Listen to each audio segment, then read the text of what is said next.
Voilà, shalom, chers frères et sœurs, soyez une fois de plus encore abondamment bénis.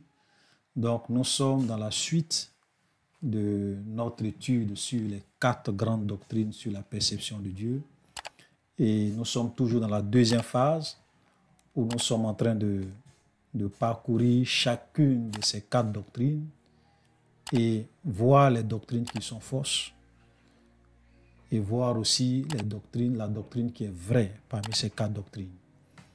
Donc, pour ceux qui nous prennent en marche, sachez que dans la première partie, ou bien dans la première phase que nous avons fait en 2 vidéos, nous avons défini ces 4 doctrines. Nous avons expliqué la Trinité, c'est-à-dire que ceux qui croient qu'il y a un seul Dieu en 3 personnes divines distinctes, voilà. Nous avons aussi expliqué le modalisme, ceux qui croient qu'il y a un seul Dieu en une seule personne qui joue des rôles, le rôle du Père, du Fils et du Saint-Esprit, ou bien simplement qui affirment que Jésus-Christ, c'est lui qui est Dieu le Père, c'est lui qui est le Saint-Esprit. Voilà, Saint-Esprit dans un corps, Dieu le Père dans un corps. Ça, c'est le modalisme. On a expliqué les différentes formes de modalisme. Et la troisième grande doctrine, c'était l'arianisme, c'est-à-dire que ceux qui croient qu'il y a un seul Dieu et le seul Dieu, c'est le Père. Jésus n'est pas Dieu, Jésus est une créature. Il a simplement les attributs de Dieu, mais il n'est pas Dieu le Tout-Puissant. Donc, on a aussi expliqué cette doctrine. Et la dernière doctrine que nous avons vue, c'est bien sûr le trithéisme. Voilà, puisque c'est la dernière vidéo. La dernière vidéo qu'on a eu à faire, on s'était vraiment accentué un peu sur le trithéisme et on a beaucoup parlé des Mormons qui croient en la doctrine du trithéisme, qui croient même qu'il y a plusieurs dieux. Donc j'ai quand même pris le temps de vous expliquer pourquoi les Mormons croient qu'il y a plusieurs dieux, qu'est-ce qu'on leur enseignait, ou bien qu'est-ce qu'on leur enseigne, qu'est-ce que leur Église leur enseigne, pour que vous puissiez vraiment toucher du doigt. Voilà pourquoi ils croient en ce qu'ils croient. Okay? Pourquoi ils croient qu'il y a plusieurs dieux. Et comme je le disais il faut souvent se mettre dans la peau des gens. Il faut souvent se mettre dans leur environnement, il faut souvent se mettre dans leur monde pour comprendre et pour essayer de saisir pourquoi ils croient ce qu'ils croient. Pour mieux les aider, voilà, il faut souvent se mettre dans la peau de quelqu'un pour mieux le comprendre. Sinon, si tu ne te mets pas dans la peau d'une personne, bon, c'est un peu difficile d'essayer de l'amener à comprendre la vérité de façon efficace. Donc, dans cette deuxième phase, nous allons voir la deuxième fausse doctrine qui est l'arianisme. Et l'arianisme, comme je le disais tantôt, c'est la doctrine qui affirme que Jésus n'est pas Dieu, qu'il y a un seul Dieu, en une seule personne, c'est le Père. Le Père est Dieu. Jésus n'est pas Dieu, Jésus est une créature. Il a les attributs de l'être divin, mais il n'est pas Dieu le Tout-Puissant. Donc, les musulmans ont cette perception de Jésus. Les témoins de Jéhovah croient aussi en cette doctrine, l'arianisme. Et vous avez d'autres groupes, bien sûr, qui ne sont pas forcément qui croient aussi que Jésus n'est pas Dieu. OK? Donc, j'ai déjà fait une vidéo sur les témoins de Jéhovah, où j'ai vraiment présenté la doctrine des témoins de Jéhovah et je les ai refutés à la lumière de la parole de Dieu. Donc, je ne vais pas dans cette vidéo essayer de revenir et puis vous réexpliquer les mêmes choses.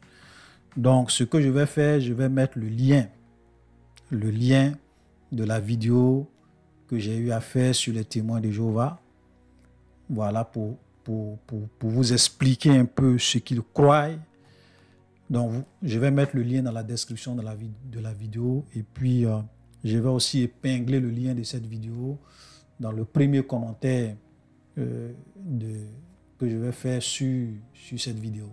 Voilà, donc vous pourrez vraiment cliquer sur le lien et puis aller écouter un peu, voilà, qui sont les témoins de Jéhovah, qui a fondé les témoins de Jéhovah, quelles sont les fausses prophéties qu'ils ont eu à faire qui ne se sont jamais réalisées. Leur fondateur, Charles Taze Russell, voilà. Donc, ils ont toute une histoire et il y a un certain nombre de doctrines qu'ils croient. Donc, il faut vraiment aussi les connaître, se mettre dans leur peau, voilà, pour mieux les comprendre. Mais dans la vidéo d'aujourd'hui, ce que nous allons plus faire pour être vraiment efficace, voilà, c'est que nous allons essayer de voir et de lire les passages, voilà, qu'ils utilisent pour affirmer que Jésus n'est pas Dieu, que seul le Père est Dieu. Parce que vous voyez, quand un témoin de Jéhovah, ou bien même si ce n'est pas un témoin de Jéhovah, même tous ceux qui croient en l'arianisme, que ce soit les musulmans, que ce soit les témoins de Jéhovah, ou bien d'autres groupes, quand ils vous disent que Jésus n'est pas Dieu, ils sont souvent sincères. Ce n'est pas qu'ils sont là pour discuter parce qu'ils veulent discuter. Il y a d'autres, c'est vrai, qui sont dans les disputes de mots, voilà, qui ne cherchent pas la vérité, voilà, tels que certains musulmans. Mais vous avez des gens qui cherchent la vérité. Et quand ils disent que Jésus n'est pas Dieu, ils le croient. Pourquoi? Parce que pour eux, il y a des versets dans la Bible, des passages dans la parole de Dieu qui leur prouvent que Jésus n'est pas Dieu. Ce n'est pas qu'ils inventent. Et il ne faudrait pas qu'on pense que tous les gens sont forcément des gens qui n'aiment pas la vérité, qui dénigrent Jésus. Non, non, non. Ils ont des passages, ils ont des références sur lesquelles ils se basent pour affirmer que pour eux, Jésus n'est pas Dieu. Donc, nous allons essayer de surtout lire ces passages, nous mettre dans leur peau pour essayer de comprendre pourquoi ils disent que quand ils lisent la parole, Jésus ne peut pas être Dieu. Jésus n'est pas Dieu pour eux. Voilà. Et vous allez voir certains passages qu'ils citent. Quand vous lisez ces passages, si vous ne faites pas attention, vous allez leur donner raison. C'est pour cela qu'aujourd'hui, vous allez écouter deux personnes. Deux personnes, entre guillemets. Voilà, vous allez écouter le frère Olivier, témoin de Jéhovah. Ou bien le frère Olivier, partisan des musulmans. Voilà. Donc, je vais me mettre dans la peau d'un témoin de Jéhovah. Et puis, je vais vous expliquer les versets qui prouvent selon eux que Jésus n'est pas Dieu. Et je vais vraiment jouer leur rôle. C'est-à-dire que je vais me comporter comme un témoin de Jéhovah. Donc, vous allez écouter ce soir le frère Olivier, témoin de Jéhovah. Donc, écoutez-moi bien. Et puis après, vous allez écouter le frère Olivier, voilà, qui ne croit pas en la doctrine des témoins de Jéhovah et qui va vous expliquer pourquoi les témoins de Jéhovah, malgré souvent leurs belles explications sur certains passages qu'ils lisent, ils se trompent gravement et que leur doctrine est une doctrine de démons. Voilà, on va faire ça comme ça pour que ça soit vraiment efficace, pour que les gens puissent vraiment comprendre, voilà, que souvent quand vous rencontrez un témoin de Jéhovah, même souvent un musulman sincère qui vous dit que pour lui Jésus n'est pas Dieu, il a des raisons, il se bat sur quelque chose pour le dire. Voilà. Donc, c'est comme cela que nous allons procéder, parce que je pense qu'en procédant de cette manière, ça va vous-même vous amener à toucher du doigt, certaines réalités, certaines conceptions, certaines explications de certains passages de la Bible. Voilà. Donc, on va laisser la place au frère Olivier, témoin de Jéhovah.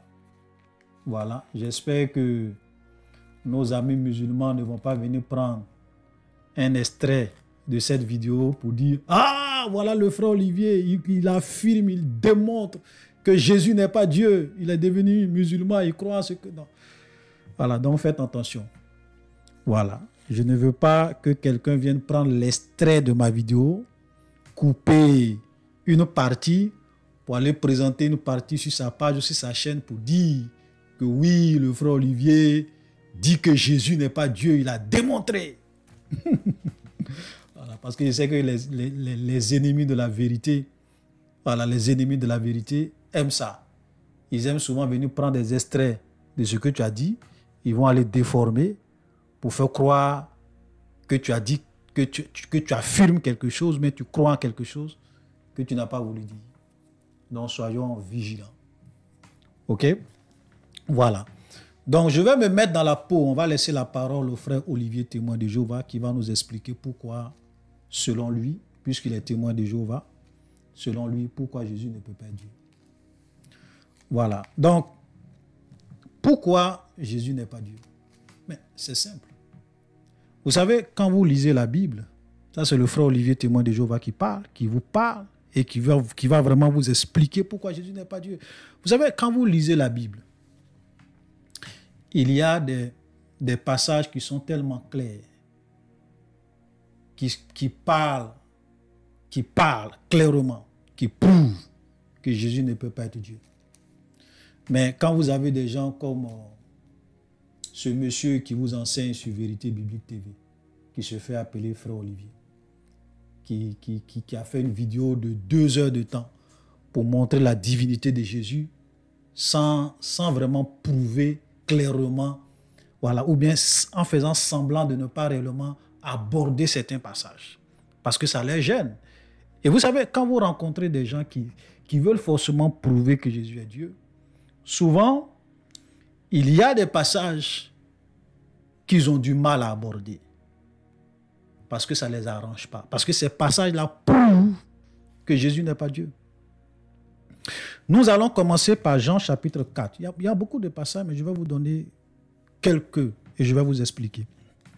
Jean chapitre 4, le verset 6. Qu'est-ce que ce passage nous dit?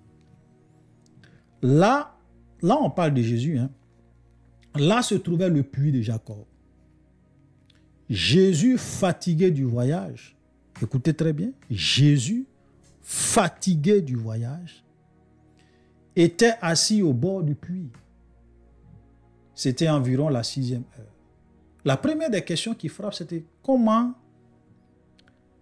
Dieu peut-il se fatiguer? C'est-à-dire que si vous dites que Jésus est Dieu, comment Jésus qui est Dieu peut-il se fatiguer? Première question. Parce que nous tous, nous savons que l'être divin ne se fatigue pas. Il est tout puissant. Il y a d'autres passages où on voit Jésus qui dort. La Bible, alors que la Bible dit que Dieu ne sommeille ni ne dort. Maintenant, si Jésus est Dieu, comment Jésus peut dormir? Comment Jésus peut être fatigué? Comment Jésus peut mourir? Et non seulement Jésus meurt, mais regardez, lorsqu'il meurt, regardez ce qu'il dit. Mon Dieu, pourquoi m'as-tu abandonné? Ça veut dire que Jésus lui-même a un Dieu. Et il reconnaît qu'il n'est pas Dieu, il reconnaît qu'il a un Dieu. Et qui est ce Dieu-là? C'est le Père. Mon Dieu, pourquoi m'as-tu abandonné? Donc, vous demandez aux gens qui disent que Jésus est, qui est le Dieu de Jésus? Qui est le Dieu de Jésus? Il le dit. Dans beaucoup de passages, c'est le Père. Parce que, et c'est pour cela que souvent, quand les musulmans demandent à ces chrétiens qui veulent faire croire aux gens que Jésus est Dieu, on leur dit, mais est-ce que Dieu meurt? Ils vont commencer à vous expliquer des théories. Parce que si vous dites que Jésus est Dieu et que Jésus est mort, c'est que Dieu est mort. Si vous dites que Jésus est Dieu et que Marie a mis au monde Jésus, c'est que Marie est donc la mère de Dieu. Marie a mis au monde Dieu. C'est une question de bon sens et de logique. Il n'y a pas à venir vraiment nous mélanger ou bien faire croire. Non. Luc 4, Luc 4, à partir même du verset 1er. Qu'est-ce que la Bible nous enseigne? Je vais aller vite parce que si je veux lire tous ces textes-là, ça serait un peu long, mais je vais citer ces versets et vous allez comprendre. Je vous donne les passages, vous pourrez aller vous-même vérifier. Jésus est conduit par l'Esprit dans le désert pour être tenté. Et qu'est-ce que la Bible nous dit dans Jacques chapitre 1, Ok, Jacques chapitre 1, à partir du verset 13. Parce que on va lire ces textes-là. Parce que les gens ne vont pas continuer à mentir. Regardez. Jacques chapitre 1, le verset 13. Que personne, lorsqu'il est tenté, ne dise c'est Dieu qui me tente, car Dieu ne peut pas être tenté par le mal et il ne tente lui-même personne. Donc, comment Jésus peut-il être Dieu? Et lorsque nous lisons Matthieu chapitre 4, nous voyons le diable, et la Bible même dit que le diable c'est le tentateur. Ça dit que le tentateur va venir pour le tenter. Le mal va venir pour le tenter. Dieu ne peut pas être tenté par le mal et ne tente lui-même personne. Et nous voyons dans Matthieu chapitre 4, nous voyons Jésus que vous dites être Dieu, être tenté par le mal. Venez nous expliquer. Parce que si Jésus est Dieu, donc le diable est venu tenter Dieu. Donc, Dieu peut-il donc être tenté? Frère, vous comprenez? Donc, regardez, ce sont des choses claires. Jésus se fatigue, Jésus dort, Jésus est tenté, Jésus meurt à la croix, Jésus est né dans ce monde, crucifié par ses propres créatures, bien sûr, puisque vous dites que c'est lui qui a créé toutes choses. Donc, crucifié par ses propres créatures, comment cela est possible? Venez nous expliquer. C'est pour cela que nous, moi Olivier, témoin de Jéhovah, je l'affirme. Et je dis qu'il y a un seul Dieu, c'est le Père. Jésus-Christ est une créature. C'est vrai, il a, comme on le dit, il a des attributs de l'être divin, mais il n'est pas l'être divin. Il ne peut pas être l'être divin. Il a les attributs, c'est-à-dire que Dieu, il a été créé par Dieu comme étant un ange supérieur, une créature. C'est la première créature de Dieu, parce que lorsque nous lisons Colossiens chapitre 1, versets 15 à 20, on nous dit clairement que Jésus est le premier-né de toute la création. Il est le premier-né. Donc, il a été simplement un instrument, un canal, un moyen par lequel Dieu a créé toutes choses. C'est-à-dire que Dieu l'a utilisé pour créer toutes choses. Donc, Dieu lui a donné des capacités, Dieu lui a donné des habilités, Dieu lui a donné certains attributs. Donc, Dieu a fait un certain nombre de délégations de pouvoir à Jésus qui lui a permis de créer le monde. De la même manière que beaucoup de serviteurs de Dieu aujourd'hui disent que Dieu les utilise. Quand ils prient pour un malade, eux-mêmes ils disent que non, ce n'est pas moi je n'ai pas la force de guérir un malade, c'est Dieu qui est en moi, qui réellement guérit cette maladie. Donc Dieu peut nous utiliser pour réellement accomplir des choses. Dieu même peut envoyer des anges pour accomplir des choses. Mais cela ne veut pas dire que l'ange est Dieu.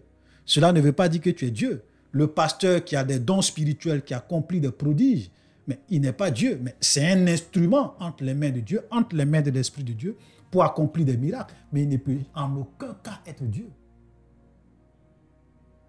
Je ne sais pas si vous me comprenez. Donc, Jésus est une créature à qui Dieu a donné certains attributs de l'être divin, mais il n'est pas Dieu le Tout-Puissant. Il y a une distinction entre lui et Dieu Tout-Puissant. Vous avez même des groupes chrétiens qui vont venir vous dire non, Jésus c'est le Père lui-même.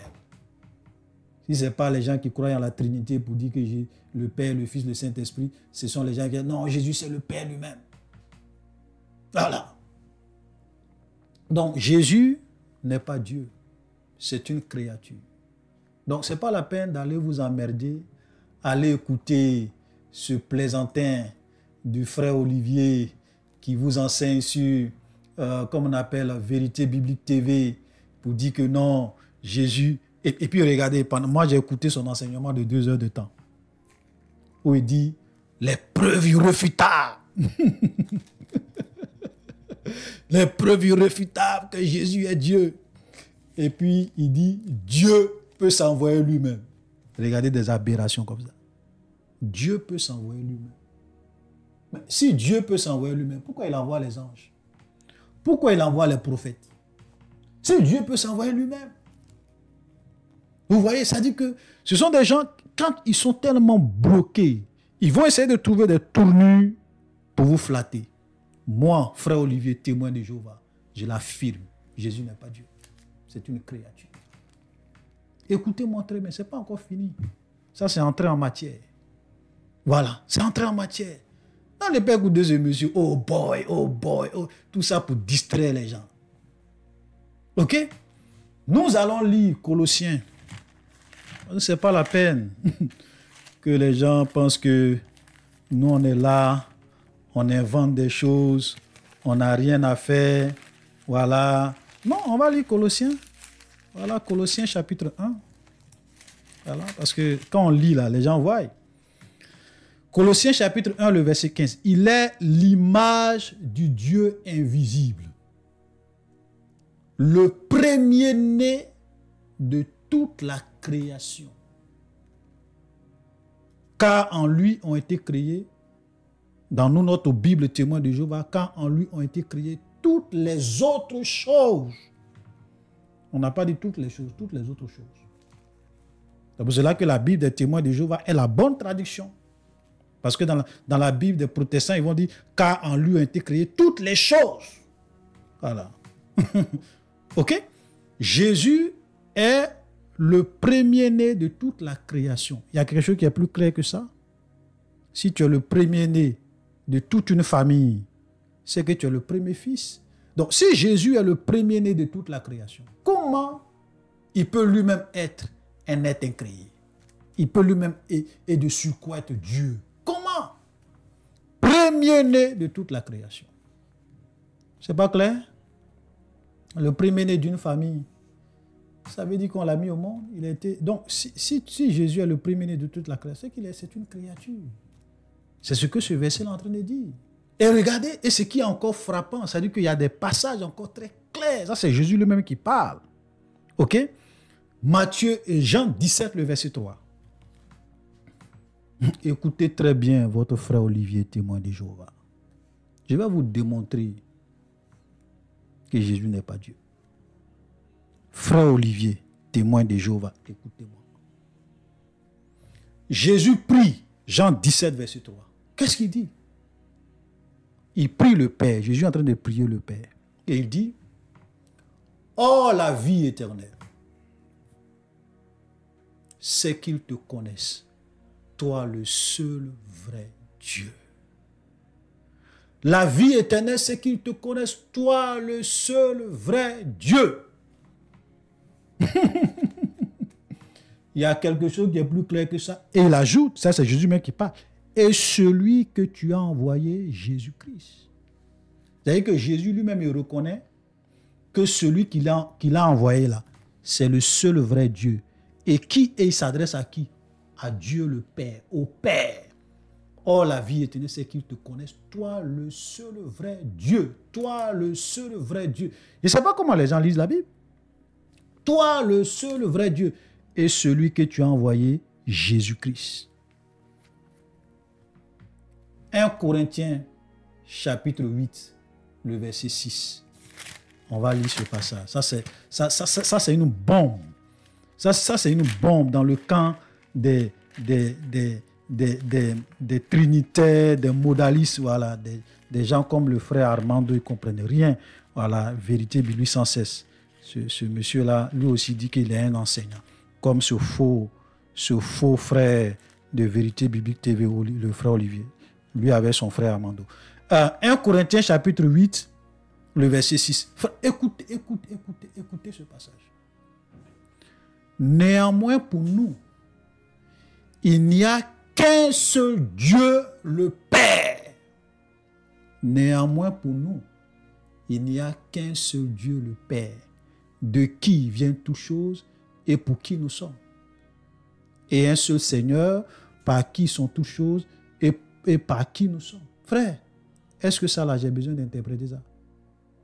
Néanmoins pour nous, il n'y a qu'un seul Dieu, le Père, de qui vient toute chose et pour qui nous sommes. Est-ce qu'ici, là, on a dit, il y a un seul Dieu, le Père, le Fils, le Saint-Esprit? On dit, il y a un seul Dieu, le Père. Et même Éphésiens, quand vous lisez aussi Éphésiens chapitre 4, à partir du verset 5, il y a un seul Seigneur, une seule foi, un seul baptême, un seul Dieu et Père de tous, qui est au-dessus de tous, parmi nous tous et en tous. Clair. Il n'y a pas de débat. Voilà, c'est pour cela que moi, le frère Olivier, témoin de Jéhovah, je l'affirme. Jésus n'est pas Dieu, c'est le Père seul qui est Dieu. C'est le Père seul qui est Dieu.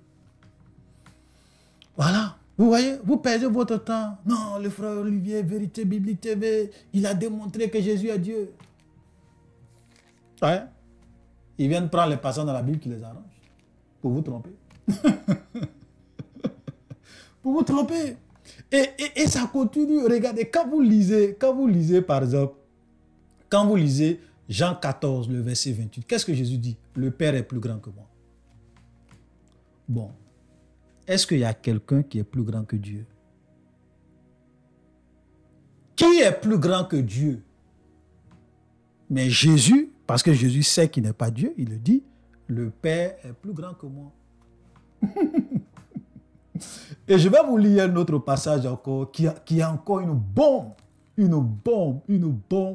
dans le camp des gens qui affirment que Jésus est Dieu. C'est-à-dire, quand vous lisez 1 Corinthiens chapitre 15, 1 Corinthiens chapitre 15, le verset 28, ça c'est une bombe. Voilà, c'est une bombe. Ils ont du mal à expliquer ce genre de passage. Regardez, la Bible dit, on parle ici, en effet, bon, je vais commencer à lire à partir du verset 27. Dieu, en effet, a tout mis sous ses pieds. A tout mis sous les pieds de qui? Jésus. C'est-à-dire que le Père a tout mis sous les pieds de Jésus. Et la Bible dit, mais lorsqu'il dit que tout lui a été soumis, il est évident que celui qui lui a soumis toutes choses est excepté. Regardez le verset 28. Et lorsque toutes choses lui auront été soumises, alors le Fils lui-même sera soumis à celui qui lui a soumis toutes choses, afin que Dieu soit tout en tous. Ça veut dire que, ici, là, la Bible dit que Jésus lui-même, quand tout sera soumis à Jésus, là, le Fils lui-même, là, il sera soumis au Père. Donc, comment quelqu'un... Est-ce que Dieu est soumis à quelqu'un? Dieu peut être soumis à quelqu'un. Le Fils sera soumis au Père. Il y a plein, ça c'est 1 Corinthiens chapitre 15, le verset 28. Voilà. Et ce verset-là est encore plus grave pour ceux qui disent que Jésus, c'est le Père. Là, parce que ceux qui croient en la Trinité, ils vont dire non, le Père, ce n'est pas le Fils. Mais ceux même qui disent que Jésus, c'est le Père, ça c'est grave. Parce que, est-ce que quelqu'un peut être soumis à lui-même? Mais si tu es soumis à toi-même, c'est que tu es en train de jouer une pièce de théâtre. Vous dites que Jésus, c'est le Père lui-même. Mais Jésus, donc Jésus sera soumis à Jésus. Jésus sera soumis. Ou bien le Père, puisque vous dites que Jésus est le Père, donc le Père sera soumis au Père.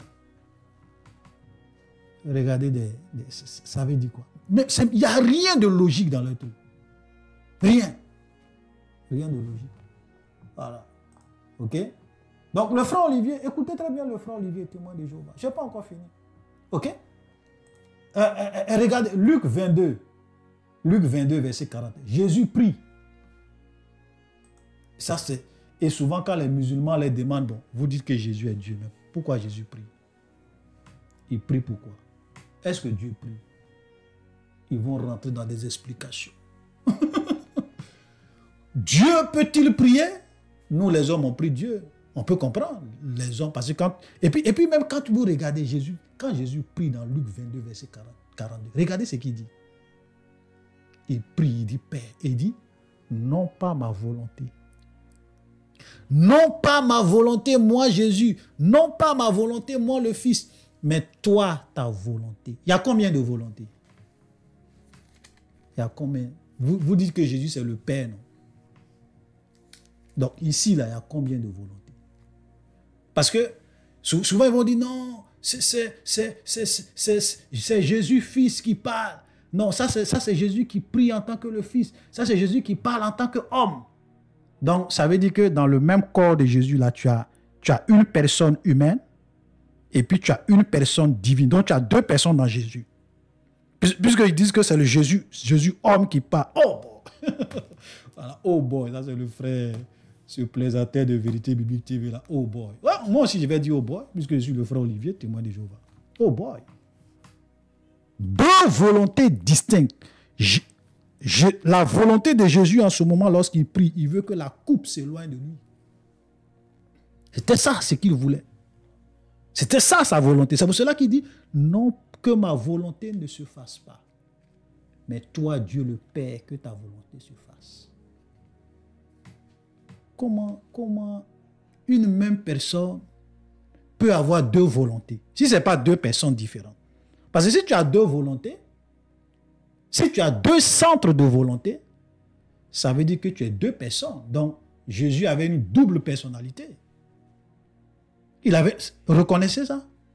Ce n'est pas venir nous distraire avec les histoires de nature, Jésus homme, Jésus Dieu. Ça veut dire quoi, Jésus homme, Jésus Dieu? Venez nous expliquer.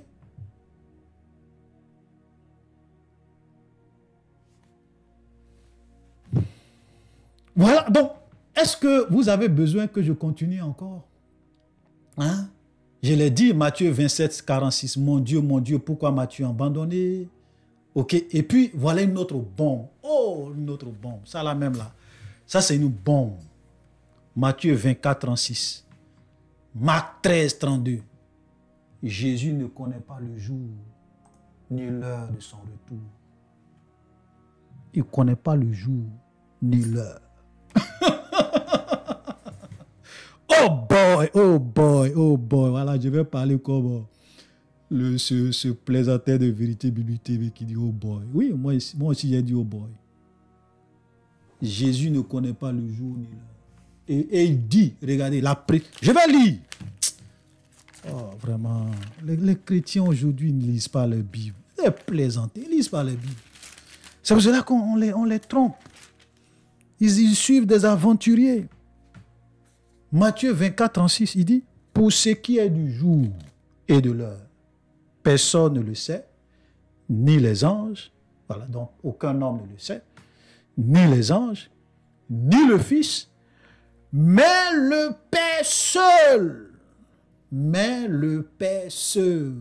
Mais le Père seul. Maintenant, si Jésus, c'est le Père lui-même,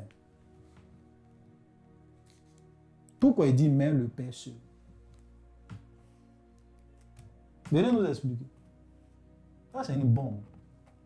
Ils se tordent. Quand ils arrivent sur ces genres de versets, ils se tordent d'aller voir. Ils vont rentrer dans toutes sortes de philosophies, de raisonnements. Parce qu'ils voient que c'est compliqué. Voilà.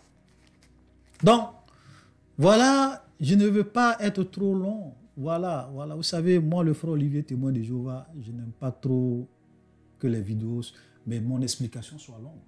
Je pense qu'avec ces quelques passages que j'ai pris et ces quelques versets que j'ai pris, bon, pour celui qui veut comprendre, il va comprendre. Voilà. Jésus n'est pas Dieu, il ne peut pas être Dieu, c'est une créature. C'est la première créature que Dieu a créée. C'est vrai qu'il est au-dessus des anges, c'est vrai, il est puissant, il est au-dessus des anges, mais il n'est pas Dieu le Tout-Puissant. Soyons clairs là-dessus, il n'est pas Dieu le Tout-Puissant. Voilà, il a des attributs de l'être divin, mais il n'est pas l'être divin le Tout-Puissant. Voilà, donc je vais m'arrêter là. Je pense que vous avez bien compris. Donc je vais laisser la place au frère Olivier de Vérité Biblique TV pour qu'il vous explique si ce que j'ai dit là, c'est faux, si c'est vrai. Et vous allez comparer. Voilà.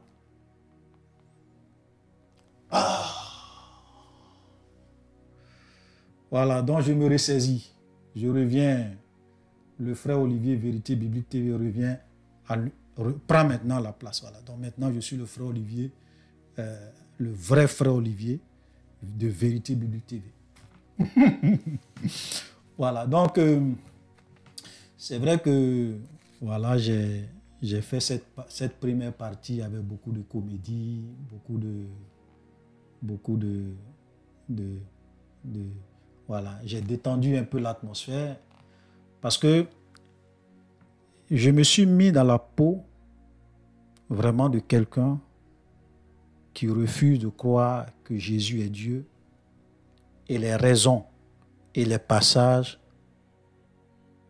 et les références bibliques qui prouvent, selon lui, que Jésus ne peut pas être Dieu. Vous avez bien écouté ce que j'ai dit. Et vous voyez, soyons honnêtes, parce que quand vous écoutez de tels arguments, quand vous voyez tous ces passages qu'il a eu à égrener et les explications qu'il a eu à donner, vous pouvez dire oui, mais c'est vrai. Le frère Olivier, témoin de Jéhovah, n'a pas tort. Il n'a pas tort. Parce que ce n'est pas quelqu'un qui est venu parler pour parler. Il a pris des passages pour nous démontrer sa position. Vous voyez, c'est pour cela que je dis toujours que nous, les chrétiens, nous devons apprendre à comprendre les gens, à écouter les gens, à nous mettre dans leur peau, dans leur monde, dans leur environnement, pour mieux les comprendre. Et ensuite, essayer de voir ce passage qu'il a utilisé, que lui comprend de telle manière, quelle est la vérité. Voilà. Qu'est-ce que la Bible enseigne? Et c'est comme ça que réellement on grandit. C'est comme ça qu'on peut amener quelqu'un à la vérité. Ce n'est pas la peine de venir dire à quelqu'un, oui, tu crois en une doctrine diabolique, c'est satanique, c'est diabolique. Comme certains aiment le faire, je l'ai dit dans l'une des vidéos. Ce n'est pas la bonne approche. Parce que lui, il a des arguments, il a des passages qui prouvent ce qu'il croit, selon lui. Donc, si toi, tu ne fais que venir dire, oui, tu crois en une doctrine diabolique. Mais comme je le disais, c'est trop facile de dire à quelqu'un, tu crois en une doctrine diabolique. Viens démontrer qu'il croit en une doctrine diabolique. C'est là toute la différence. Voilà, c'est pour cela qu'il y a des chrétiens qui discutent avec des témoins de Jéhovah. Ils ne peuvent pas les convaincre. Parce que quand le gars lui dit, explique-moi ça. Si Jésus est Dieu, explique-moi ça. Il ne peut pas expliquer. Voilà, c'est pour cela que ce que nous sommes en train de faire, frère, c'est très important. Écoutez-moi. Parce que les passages que le frère Olivier a pris, le frère Olivier, témoin de Jéhovah, a pris, on va l'expliquer et on va vous démontrer qu'il a tort, qu'il n'a rien compris. La parole de Dieu est écrite d'une manière où tu peux venir te cantonner sur certains passages et penser que tu as raison, alors que tu te trompes. Et l'une des erreurs que beaucoup de personnes font, c'est qu'ils font une lecture sélective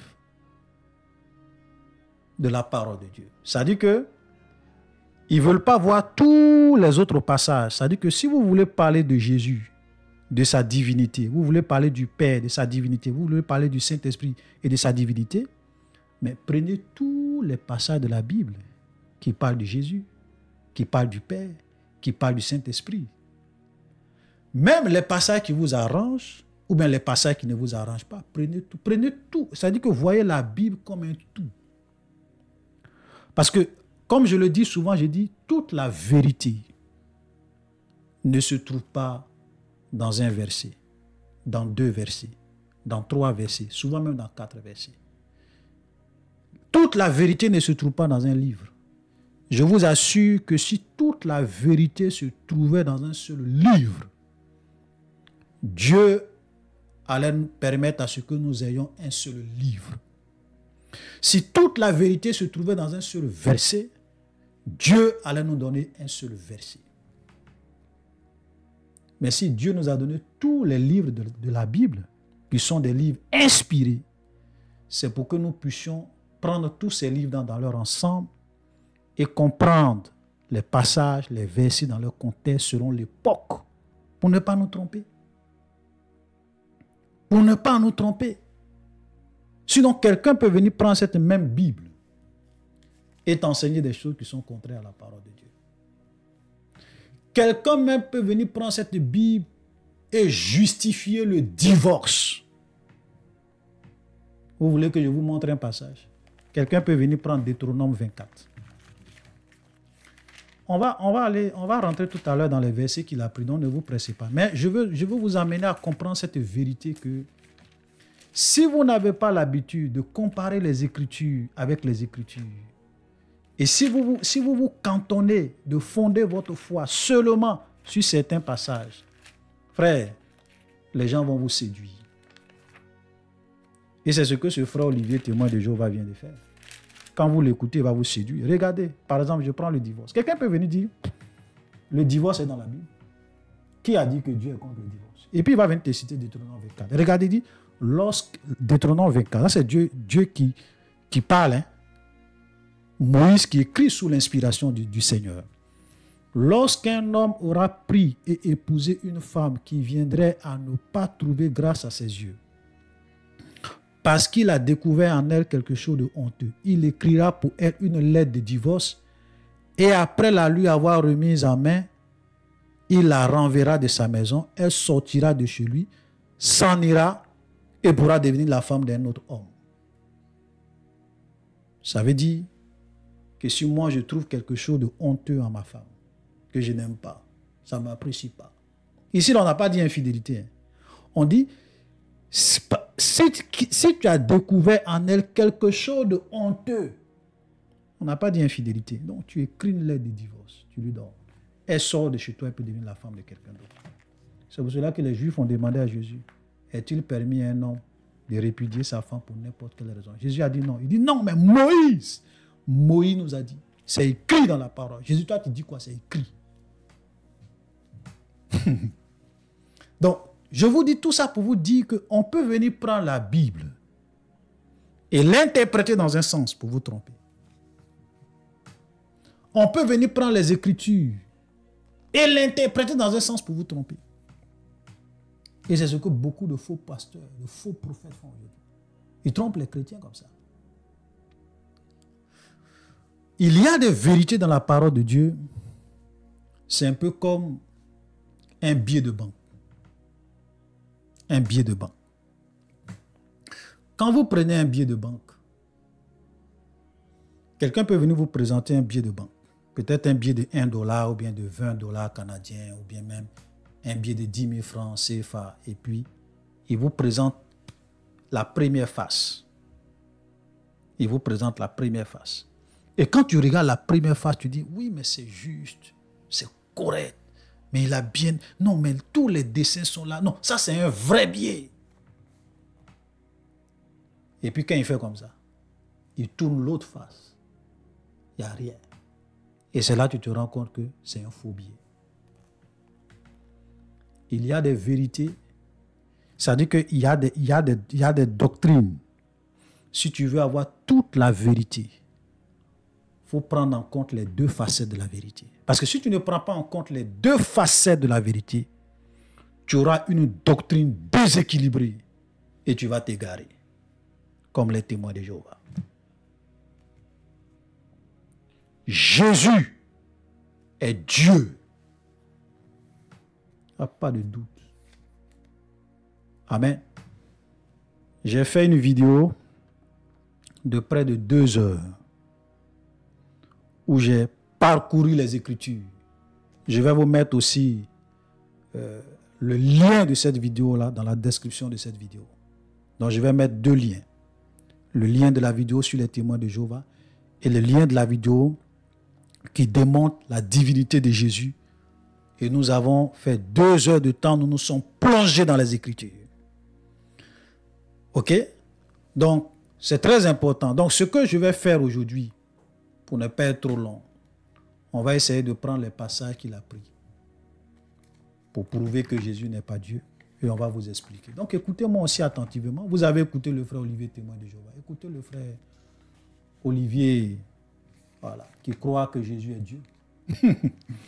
Voilà. D'abord, il allait prendre Jean chapitre 4, le verset 6, où Jésus se fatiguait.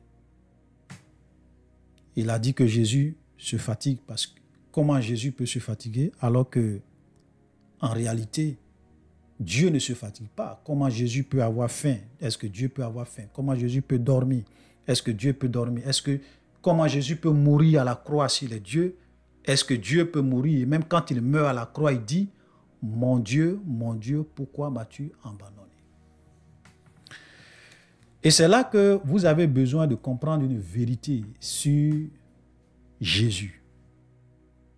C'est-à-dire que Dieu qui se fait homme, Dieu qui prend un corps pour venir dans ce monde. Parce que lorsque nous lisons Hébreux chapitre 10, qu'est-ce que la Bible nous dit?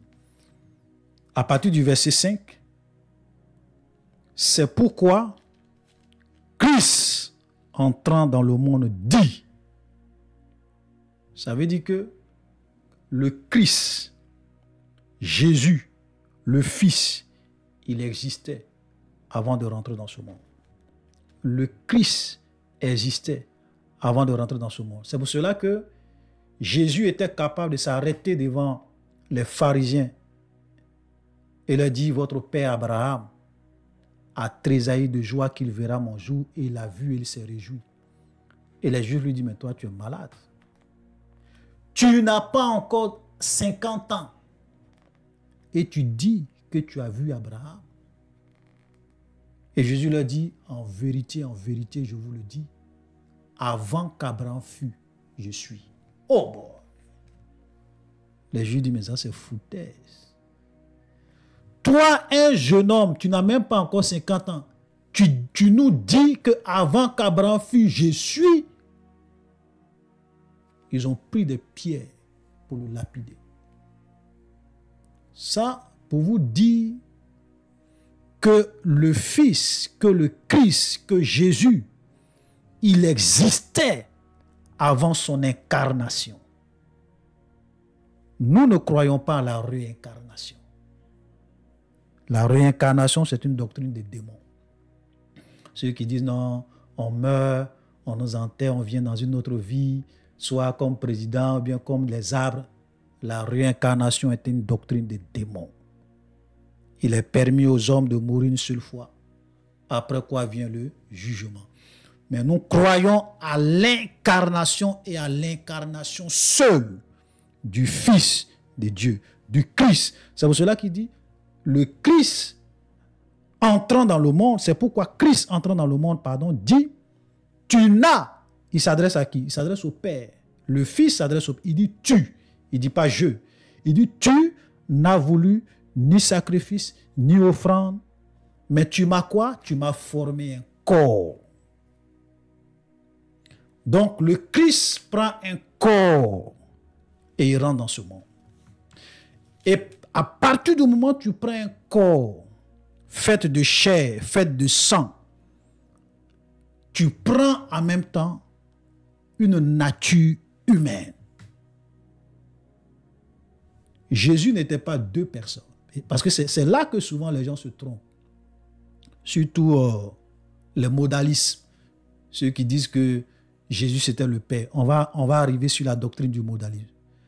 Jésus n'était pas deux personnes. Il était une seule personne avec une double nature. Avoir une double nature ne veut pas dire que tu es deux personnes. Jésus était une personne divine, mais parce qu'il a pris un corps, il a participé à la chair et au sang. Et la Bible nous le dit clairement lorsque nous lisons Hébreux. Voilà, Hébreux chapitre 2, à partir du verset 14, qui est très intéressant. Voilà, regardez, on dit, ainsi, on parle ici du Fils, ainsi, puisque les enfants participent au sang et à la chair, c'est-à-dire que nous, les chrétiens, nous, les enfants de Dieu, nous participons au sang et à la chair, c'est-à-dire que nous sommes faits de chair et de sang. Il y a également participé lui-même. Ça veut dire que Jésus a aussi participé au sang et à la chair.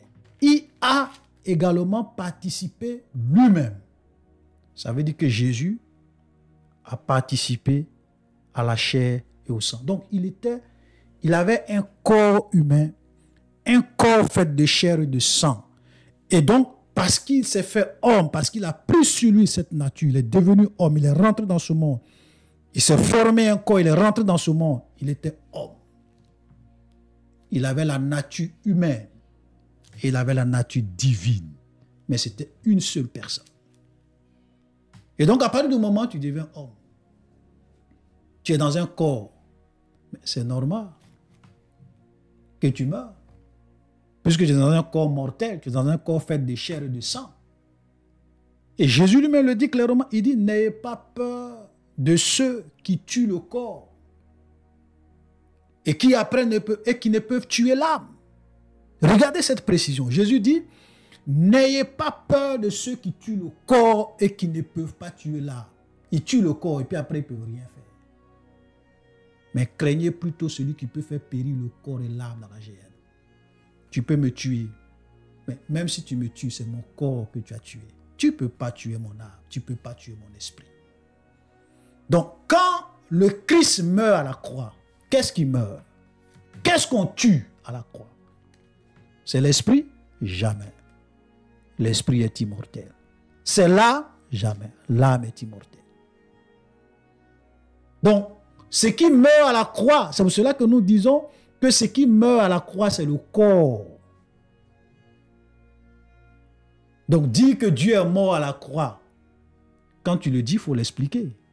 Parce que si tu dis Dieu est mort à la croix, les gens vont penser peut-être que c'est l'Esprit de Dieu qui est mort. C'est ça, non? Ils vont penser peut-être que c'est l'Esprit de Dieu qui est mort. Non, c'est le corps qui meurt. C'est le corps qui meurt. Et à partir du moment où tu as un corps qui est le Dieu de toute chair, toute chair a un Dieu. Toute chair a un Dieu. Dieu est le Dieu de toute chair. À partir du moment où tu deviens homme, tu as un Dieu. C'est pour cela qu'étant à la croix, il dit « Mon Dieu ». Mon Dieu. C'est vrai, c'est le Fils qui parle. Mais ici, là, il dit « Mon Dieu ». Mais pourquoi il dit « Mon Dieu » ? Et regardez, même quand il dit « Mon Dieu », il le dit 2 fois. « Mon Dieu ». Mon Dieu. Le Père, mon Dieu. Le Saint-Esprit, mon Dieu. 2 fois. Il ne dit pas 3 fois. Et ça, ce sont des vérités que vous avez besoin de savoir. Souvent, même quand vous voyez les anges en train d'adorer Dieu devant le trône, qu'est-ce qu'ils disent? Saint. 1 fois. Saint. 2 fois. Saint. 3 fois. Est l'Éternel. Et souvent, les chrétiens disent, Dieu est 3 fois saint. Dieu n'est pas 3 fois saint. Dieu est infiniment saint. Mais le fait qu'on dit saint 3 fois, les 3 personnes de la Trinité, le Père, le Fils. Est-ce que vous vous êtes une fois posé la question de savoir, mais pourquoi 3? Pourquoi pas 4? Pourquoi pas 5? Pourquoi pas 1? Pourquoi on ne dit pas saint est l'Éternel? Saint, saint, saint est l'Éternel des armées. Ce sont des réalités. Donc quand Jésus meurt, c'est normal, il dit mon Dieu. Mon Dieu. Parce que toute chair a un Dieu et le fait, et je vais encore aller plus loin pour dire que le fait même que le Fils regarde le Père et il dit mon Dieu, ce n'est pas une contradiction. Pourquoi? Parce que le Père lui-même appelle le Fils Dieu. Pourquoi? Parce qu'il y a un seul et unique Dieu en 3 personnes distinctes. Donc le Fils peut regarder le Père et lui dire tu es mon Dieu parce qu'il y a un seul Dieu. Le Père peut regarder le Fils et lui dire tu es Dieu. Où est la contradiction? Parce que nous avons bien expliqué pour dire qu'il y a un seul Dieu en 3 personnes distinctes. Donc, on a vraiment bien décrit ça. Donc, il n'y a pas de contradiction. Donc, le Fils qui meurt s'adresse aux 2 autres personnes. Mon Dieu, pourquoi m'as-tu abandonné? Parce que là, c'est le Fils, c'est le corps du Fils qui est en train de mourir. Voilà. Ce n'est pas l'esprit ou bien ce n'est pas l'être divin qui est en train de mourir. C'est le corps qui meurt à la croix. Parce qu'il s'est lié à notre humanité. Il est devenu homme pour payer le prix de nos péchés. Donc, il n'y a pas de contradiction. C'est un peu comme si quelqu'un venait tout à l'heure et dit, mais s'il y a un seul Dieu, Si le Père est Dieu, je prends Hébreux chapitre 1, le verset 8. Ça, c'est le Père qui parle. Vous pourrez lire tout le chapitre en commençant par le verset 1. Le Père est en train de parler. Hébreux chapitre 1, le verset 8, c'est le Père qui parle. Et on dit, mais il dit au Fils. Qui dit le Père? Le Père dit au Fils, ton trône, ô Dieu, est éternel. Le sceptre de ton règne est un sceptre d'équité. Moi, je peux m'arrêter et dire, mais il y a un seul Dieu. Donc, si le Père appelle le Fils Dieu, donc ça veut dire que le Père n'est pas Dieu. Parce que, regardez, mais les gens s'en vont prendre Jean 17, 3. Ils disent que comme Jésus a dit, oh, la vie éternelle, c'est qu'ils te connaissent, toi, le seul vrai Dieu. Donc, ça veut dire que Jésus est en train de dire par là qu'il n'est pas Dieu, puisqu'il dit que le Père est le seul vrai Dieu. C'est ça, non? Maintenant, quand le Père lui-même dit que le Fils est Dieu, donc ça veut aussi dire que le Père n'est pas Dieu. Si on suit votre logique, ça veut dire que si je suis votre logique, ça veut dire que le Fils, disant que le Père est Dieu, et il est le seul vrai Dieu, et que le Père aussi disant que le Fils est Dieu, alors qu'il y a un seul Dieu, ça veut dire que le Père n'est pas Dieu. C'est faux. C'est pour cela qu'il faut éviter de faire une interprétation sélective de la parole de Dieu. Et il faut éviter d'interpréter la parole de Dieu avec fantaisie. Amen. Donc, le Jésus qui meurt à la croix, quand Jésus meurt à la croix, c'est normal. Quand Jésus a faim, c'est normal. Quand Jésus a soif, c'est normal. Quand Jésus dort, c'est normal. Parce que qu'est-ce qui a faim? Est-ce qu'un esprit peut avoir faim? Qu'est-ce qui est tenté? Parce que si tu n'es pas dans un corps, tu ne peux pas être tenté. Parce que tu es tenté par rapport à quoi? Parce que tu es dans un corps. Et ce corps-là a des désirs, a des faiblesses. Tu peux être tenté. Et la Bible dit que Jésus a été tenté en tout point sans commettre de péché. Voilà la différence. Donc quand le diable vient tenter Jésus, c'est vrai que nous disons qu'il vient tenter Jésus en tant qu'homme. Mais on n'est pas en train de dire qu'il vient tenter Jésus en tant qu'une personne humaine. Mais quand on dit, parce que souvent quand les gens disent que Jésus était homme, il était Dieu, ils n'expliquent pas. Ils parlent de deux natures, mais deux natures, ça ne veut pas dire deux personnes. On vient tenter Jésus en tant qu'homme, ça veut dire quoi? Parce que Jésus est dans un corps et c'est ce corps-là qui réellement subit des pressions. La preuve en est qu'il a jeûné pendant 40 jours. Et qu'est-ce qu'on dit? Il eut faim. Mais pourquoi il a eu faim? Parce que le corps a faim. Vous comprenez? Donc, on vient le tenter. Donc, le diable ici ne vient pas le tenter. Ne vient pas le tenter en tant qu'une personne qui est en train d'ici d'utiliser toutes les ressources de la divinité. Si Jésus utilise toutes les ressources de la divinité, Satan ne peut même pas s'approcher de lui. Mais il est dans un corps. Et la Bible dit qu'il s'est humilié. Il a appris l'obéissance. Voilà. Donc, Satan pouvait le tenter. Parce que Jésus était dans un corps. Si tu es dans un corps que tu ne peux pas avoir soif, c'est que tu n'es pas un homme. C'est qu'en fait, tu n'as pas pris sur toi la nature humaine. Si tu ne peux pas avoir soif, toi, tu es quel type d'homme? Tu es quel type d'homme? C'est quelle nature humaine, toi, tu prends sur toi, et puis tu ne peux pas avoir faim, tu ne peux pas avoir soif. Tu ne peux pas dormir, tu ne peux pas pleurer, tu ne peux pas pleurer, tu ne peux pas mourir. Mais les gens vont dire, tu n'es pas un homme, tu es un extraterrestre. Donc Dieu, en fait, il est venu faire semblant, comme si il est venu être comme nous, participer à la chair, participer au sang, mais en réalité, il est venu pour nous tromper. Voilà.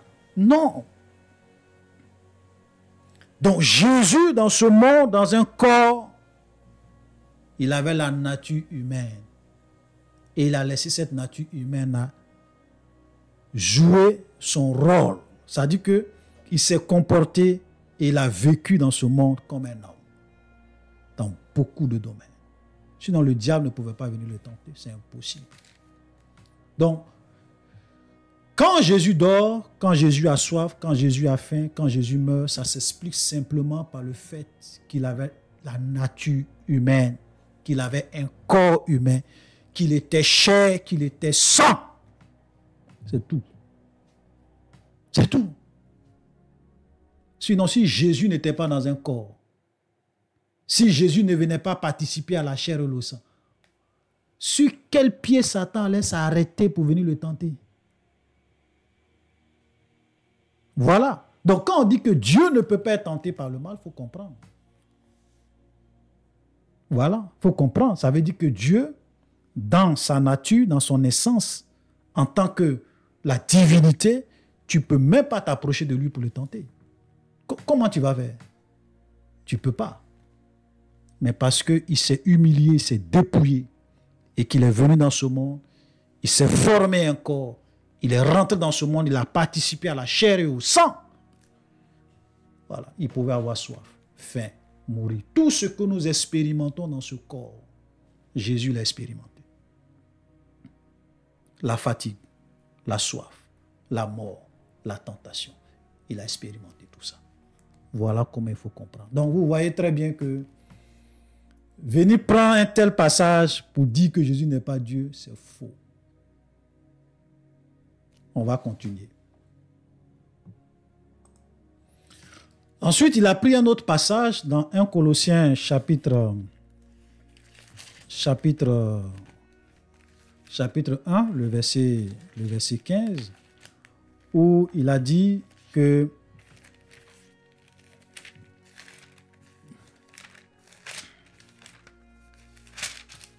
voilà, 1 Colossiens chapitre 1, le verset 15, il dit, verset 15, il est l'image du Dieu invisible, le premier-né de toute la création, car, regardez, on te dit qu'il est le premier-né de toute la création.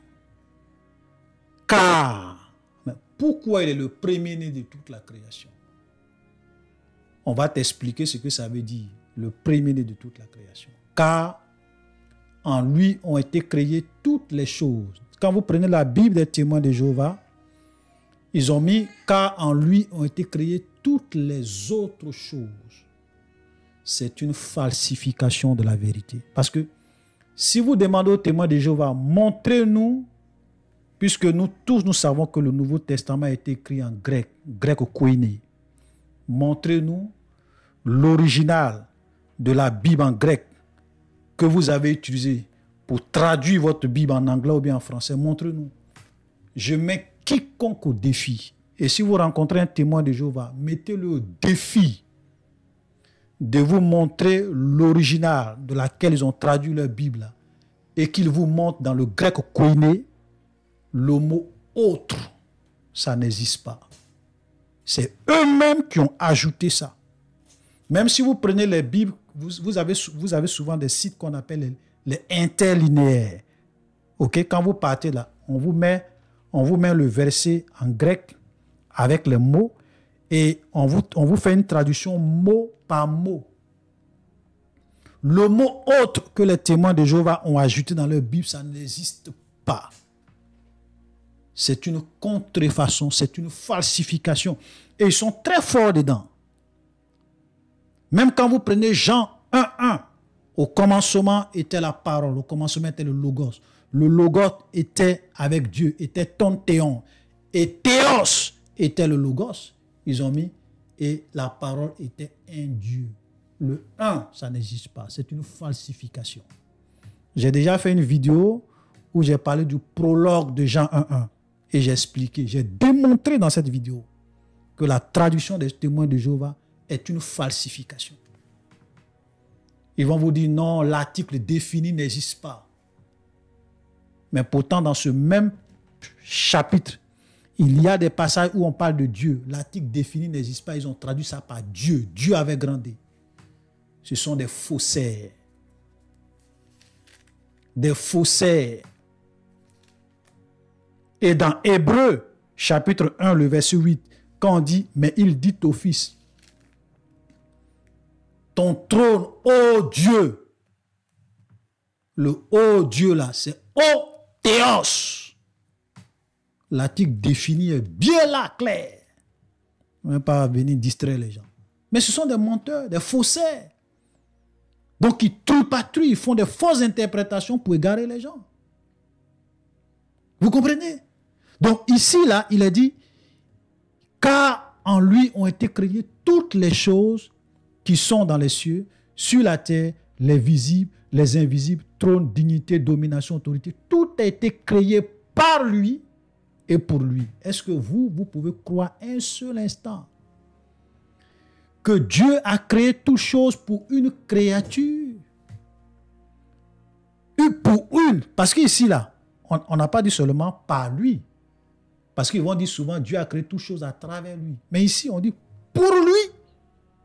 Donc Dieu a créé les anges pour Jésus, une créature. Dieu a créé l'homme pour Jésus, une créature. Dieu a créé le monde pour Jésus, une créature. Dieu a créé les dominations, les autorités, les trônes, les choses invisibles, les choses visibles pour une créature, pas pour lui. Il est avant toute chose. Donc si Jésus est lui-même une créature, comment il peut être avant toute chose? Parce qu'on dit qu'il est avant toute chose. Donc, il n'est pas une chose. Quand on parle de choses, ici, on parle de la création. Il est avant toutes les choses qui existent dans la création. Tout ce qui a été créé, les visibles comme les invisibles, les anges et les hommes, Jésus est avant toute chose. Donc, il ne peut pas être une créature. C'est impossible. Sinon, ce verset-là est une contradiction. Tout a été créé, et toute chose subsiste en lui, et toute chose subsiste en lui. Il est la tête du corps de l'Église, il est le commencement, le premier-né d'entre les morts, afin d'être en tout le premier. Maintenant, demandez aux témoins de Jéhovah, comme ils disent que lorsqu'on dit premier-né de toute la création, ça veut dire que Jésus est la première créature. Maintenant, quand on dit premier-né d'entre les morts, ça veut dire quoi? Jésus est le premier mort. Donc, il est le premier qui est mort parmi les morts. Donc, Jésus est mort avant Adam, il est mort avant Abel, il est mort avant Noé, il est mort avant Abraham. Qui vient nous expliquer? Premier-né d'entre les morts, là, ça veut dire quoi? Et je vais maintenant vous expliquer. L'expression premier-né d'entre les morts, ou bien l'expression premier-né de toute la création, l'expression premier-né de toute la création, je vais commencer par ça. L'expression premier ne veut pas dire que Jésus est une créature. L'expression premier-né ne veut pas dire que tu es la première de toutes les créatures. Et je vais vous le démontrer. Parce que la Bible, elle s'explique par elle-même. Nous allons prendre Psaume. Psaume 89. À partir du verset 20. Et là, c'est Dieu qui parle. Psaume 89, à partir du verset 20. Bon, on peut commencer à lire à partir du verset 21. J'ai trouvé David, mon serviteur. Je le oins de ma huile sainte. Ma main le soutiendra et mon bras le fortifiera. L'ennemi ne le surprendra pas et le méchant ne l'opprimera point. J'écraserai devant lui ses adversaires, je frapperai ceux qui le haïssent. Ma fidélité et ma bonté seront avec lui et sa force s'élèvera par mon nom. Je mettrai sa main sur la mer et sa droite sur les fleuves. Lui, il m'invoquera. Tu es mon Père, mon Dieu, le rocher de mon salut. Et moi, regardez le verset 28, qui est très intéressant. Et moi, je ferai de lui le premier-né, le plus élevé des rois de la terre. Dieu dit qu'il va faire de David le premier-né, le plus élevé des rois de la terre. Maintenant, je vous pose une question. Quand Dieu dit qu'il va faire de David le premier-né, le plus élevé des rois de la terre, donc ça veut dire que David va devenir le premier fils de son papa, ou bien le premier fils de sa famille. Alors que lorsqu'on regarde David, David était le plus petit de toute sa famille. Il était le plus jeune fils de son père. Il était le dernier fils de son père. Le plus jeune. Au point même, lorsque Dieu a dit au prophète Samuel d'aller dans la maison du père de David, Isaïe, Dieu a dit au prophète Samuel, va dans la maison du père de David, Isaïe. Je vais te montrer parmi ces fils-là, celui qui va devenir roi à la place de Saül. Samuel est parti. Vous pourrez lire cette histoire parce que je n'ai pas envie de lire. Vous pourrez lire 1 Samuel chapitre 16, le verset 11. Samuel est parti. Isaïe a envoyé tous ses enfants.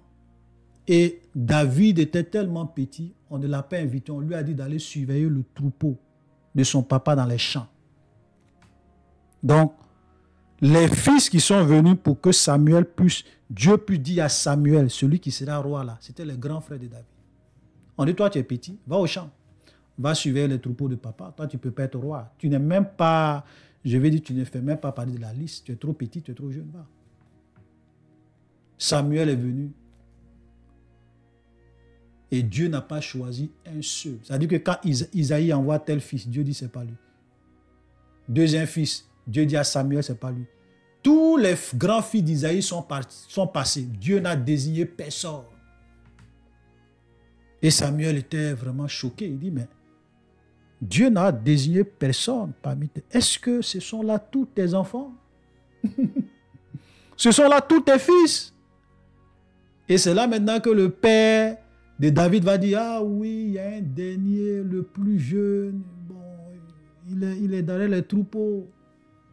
Et Samuel va dire, allez-y le chercher. Et quand David va venir, quand Samuel va voir David, Dieu va lui dire, c'est lui qui sera le prochain roi. Il faut le oindre.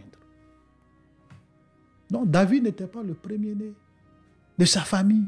Il était le plus jeune. Mais ici, Dieu dit, je ferai de lui le premier-né. Dans quel sens? Le plus élevé des rois de la terre. Donc, l'expression premier-né, c'est une question de position. C'est une question d'élévation. C'est une question d'autorité, de puissance, de domination. C'est pour cela qu'on dit, on explique, il est le premier-né de toute la création, car c'est lui qui a créé toutes choses. Il est le big boss. Il est le patron des patrons. Il est Dieu.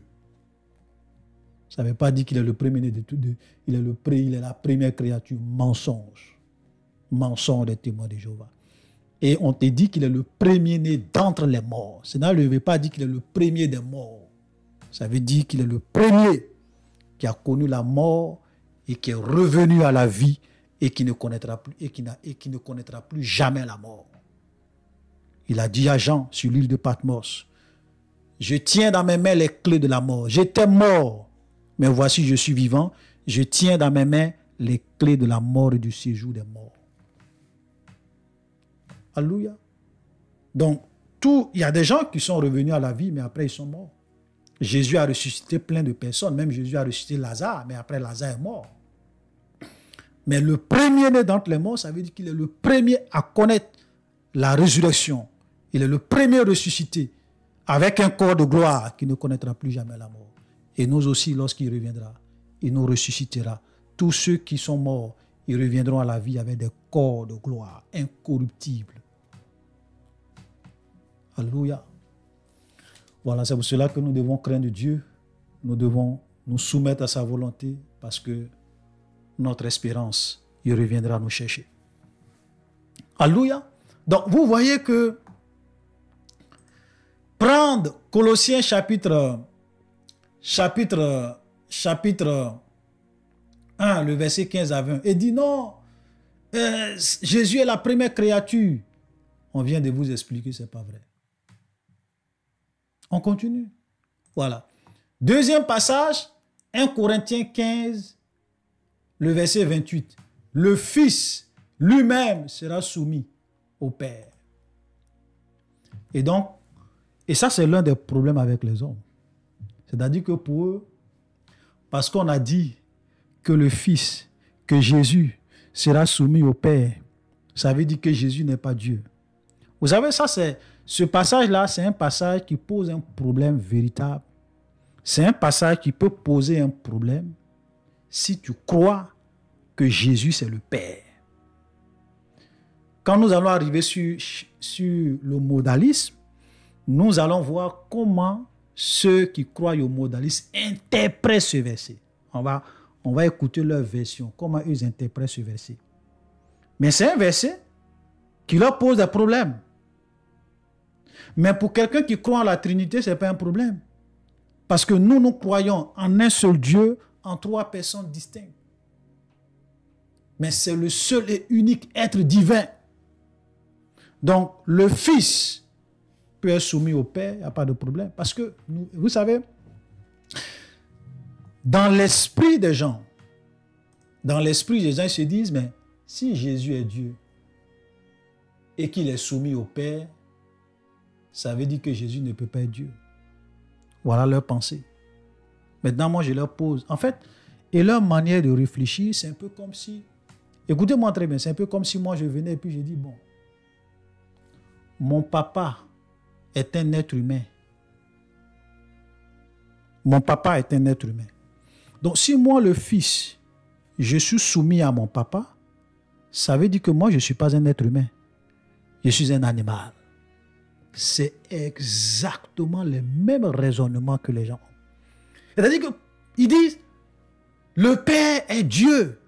Donc, si Jésus est soumis à Dieu, le Père, c'est que Jésus ne peut pas être Dieu. Donc, mon Père est un être humain. Si je suis soumis à mon Père, c'est que je ne suis pas un être humain, je suis un animal. C'est exactement le même raisonnement. Vous voyez la stupidité de ce raisonnement. La stupidité d'un tel raisonnement. Le fait que le Fils soit soumis au Père ne veut pas dire que le Fils n'est pas Dieu. Je vais vous montrer quelque chose dans la Bible qui va vous choquer. Lorsque nous lisons Luc 2, le verset 51, nous allons lire Luc 2. Parce qu'il y a des passages, la parole de Dieu, ça choque. C'est-à-dire que si tu veux venir raisonner avec la parole de Dieu, tu vas te fourvoyer. Je te dis la vérité. Raisonnement, logique, tu vas te fourvoyer. Jésus pose un jour une question aux Juifs. Question de logique, question de raisonnement, question de philosophie. Il a dit, le Christ, de qui est-il fils? Et les pharisiens ont bien répondu, il dit, le Christ est fils de David. Et regardez ce que Jésus va dire pour le bloquer. Jésus l'a dit, si le Christ est fils de David, je paraphrase, si le Christ est réellement fils de David, comme vous le dites, pourquoi David, animé par l'Esprit de Dieu, l'appelle Seigneur? Seigneur avec grand S. Pourquoi David, puisque vous dites qu'il est le fils de Dieu, pour qu'il est le fils de David, pardon, si le Christ est fils de David, pourquoi David l'appelle Seigneur? Ils sont bloqués. Parce que comment quelqu'un peut être ton fils et ton Seigneur? Et la Bible dit qu'ils n'ont pas pu répondre. Parce que souvent quand tu veux envoyer ta logique humaine dans les choses de Dieu, dans la parole de Dieu, tu seras bloqué comme les pharisiens. Tu vas t'égarer, comme le frère Olivier, témoin de Jéhovah.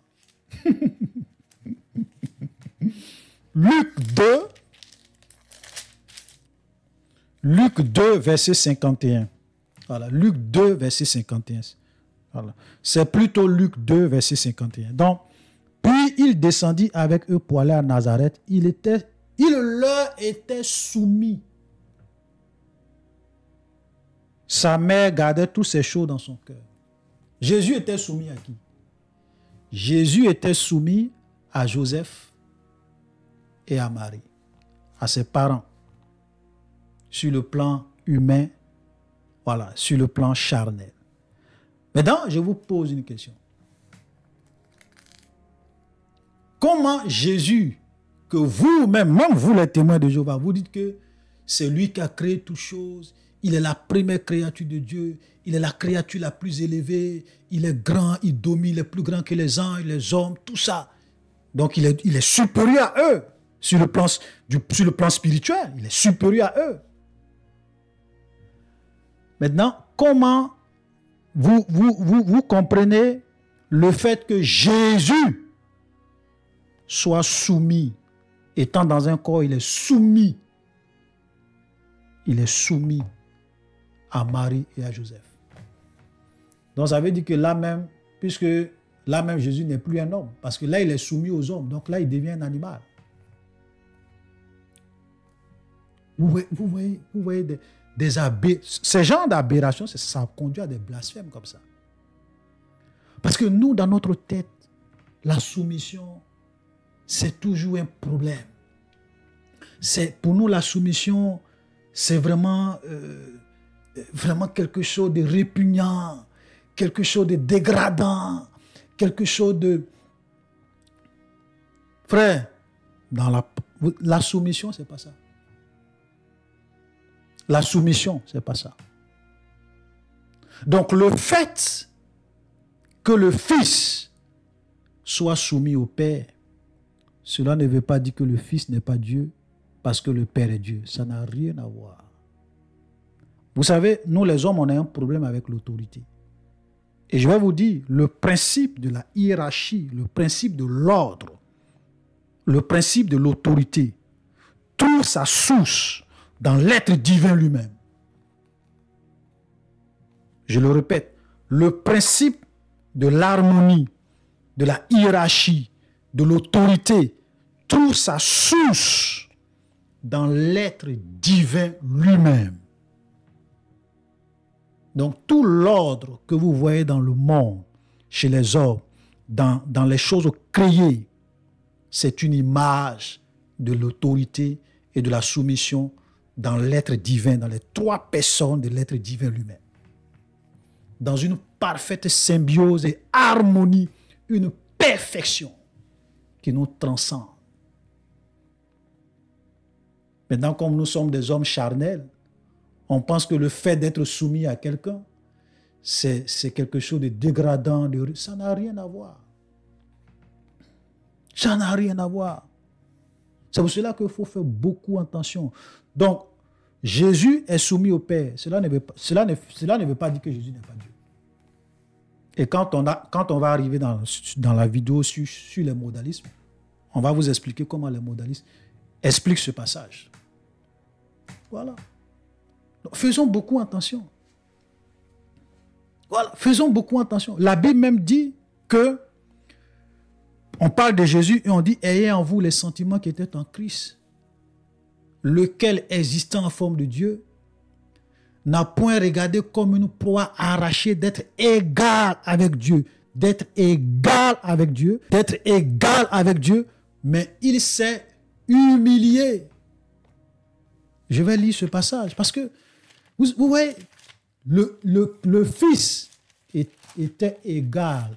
Il est égal avec le Père. Il est Dieu comme le Père. Mais il n'a pas regardé à cette position. Non. Colossiens, chapitre 2, le verset 5. Ayez en vous les sentiments qui étaient en Christ, lequel, existant en forme de Dieu, n'a point regardé comme une proie arrachée d'être égal avec Dieu. Mais qu'est-ce qu'il a fait? Il s'est dépouillé lui-même en prenant une forme de servitude, en devenant semblable aux hommes, ayant paru comme un simple homme. Il s'est humilié lui-même, se rendant obéissant jusqu'à la mort, même jusqu'à la mort de la croix. Il s'est humilié au point même quand il est venu dans un corps dans ce monde, il était même soumis à Marie et à Joseph. Il les honorait.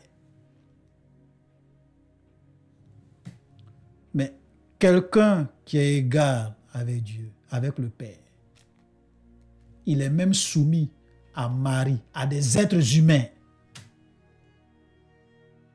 Mais cela ne veut pas dire que Marie et Joseph sont supérieurs à Jésus. Non. Cela ne veut pas dire que Jésus n'est pas Dieu.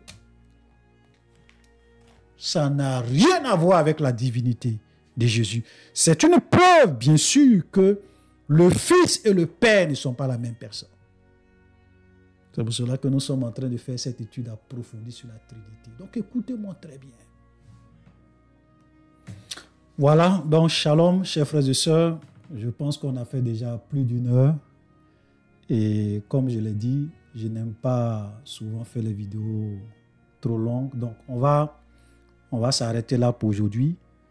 Et on va faire une deuxième partie, voilà, sur le reste des passages où nous allons venir expliquer, voilà, tous les passages qu'il a cités, un seul Dieu, le Père. Voilà, on va venir vraiment encore déconstruire les mensonges du frère Olivier, témoin de Jéhovah. Donc, shalom, soyez bénis et à la prochaine.